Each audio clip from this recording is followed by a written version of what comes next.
ihe dịwara gboo enwe onye ọ na-asụ kama ndị mmadụ na-asụ ya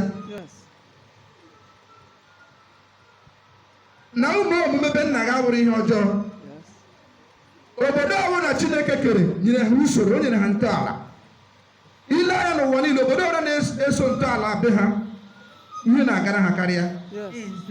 Mgbe ndị China wepụtara onwe ha na ndị India wepụtara onwe ha from ndị colonized ha baa na their own system.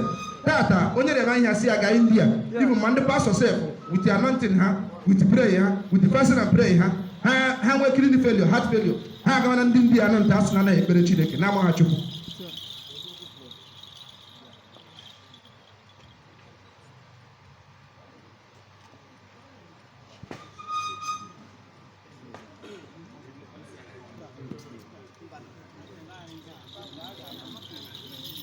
So ya ihe a na-ekwu.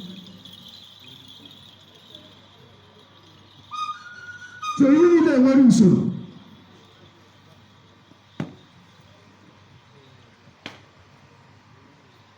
Ndị meziri ike ha ka ọ na-agara n'ụbọchị tata.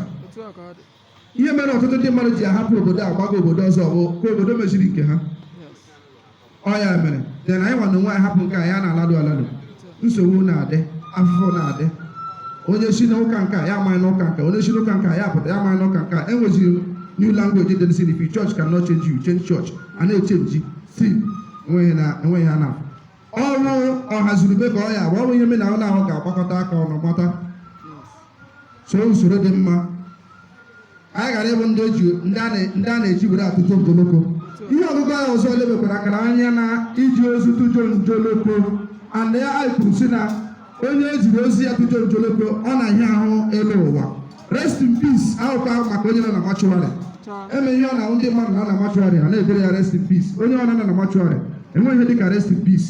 Because onye na-ebe ọ nọ na-awụ ya nta nọ na-achịgharị ya mkpara amụma ihu ma azọ ebe ike ọ na-esinu. Onye nọ na machụarị a na-awụ ya ihe niile onweghị ike ọ na-ezu. Nwanne nwoke ọ ya ahụ onye nọ na-ezu ike ka m ihe bịara tata nwoke akwara ya ugwu maka asị ugwu ngwa aba nwa ji emute ibe ya.